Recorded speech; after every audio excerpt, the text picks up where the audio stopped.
পেহেলগাঁওয়ে হামলার পর পাকিস্তানের সঙ্গে ক্রমবর্ধমান উত্তেজনার প্রেক্ষাপটে পূর্ব সীমান্ত জুড়ে উচ্চ সতর্কতা জারি করেছে ভারত। নিরাপত্তা সংস্থা ও আইন শৃঙ্খলা বাহিনীকে বিশেষভাবে সতর্ক থাকতে বলা হয়েছে, বিশেষত বাংলাদেশ ও মিয়ানমার সীমান্তবর্তী অঞ্চলে।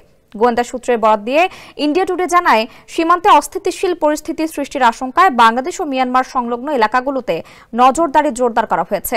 পশ্চিমবঙ্গের মুর্শিদাবাদে সাম্প্রতিক সহিংসতা এবং ওয়াকফ আইন বিরোধী আন্দোলনের সময় ঘটে যাওয়া দাঙ্গার পেছনে সীমান্তের দুষ্কৃতকারীদের সংশ্লিষ্টতা ছিল বলে দাবি করা হয়েছে। সেই দাঙ্গায় অন্তত ৩ জন নিহত ও শতাধিক আহত হন। কেন্দ্রীয় সরকারের কাছে জমা দেওয়া প্রতিবেদনে দাবি করা হয়, ওই সহিংসতা উস্কানিতে বাংলাদেশি উপদ্রবকারীরা জড়িত ছিল। স্যান্ডেলিনা সো, রূপচর্চায় আভিজাত্য।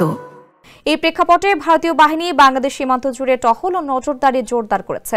গোয়েন্দা সংস্থাগুলোর আশঙ্কা, পূর্বাঞ্চলীয় সীমান্ত ব্যবহার করে অনুপ্রবেশ কিংবা বিশৃঙ্খলার চেষ্টা হতে পারে। পেহেলগাঁওয়ে হামলার জেরে নয়াদিল্লির প্রতিক্রিয়া নিয়ে চরম উদ্বেগে রয়েছে ইসলামাবাদ। এরই মধ্যে পাকিস্তান সীমান্তে সেনা মোতায়েন শুরু করেছে এবং নৌবাহিনীকে প্রস্তুত থাকতে বলা হয়েছে। অন্যদিকে নিয়ন্ত্রণ রেখায় যুদ্ধবিরতি লঙ্ঘন করে পাকিস্তানি বাহিনীর গোলাগুলির ঘটনাও বেড়েছে।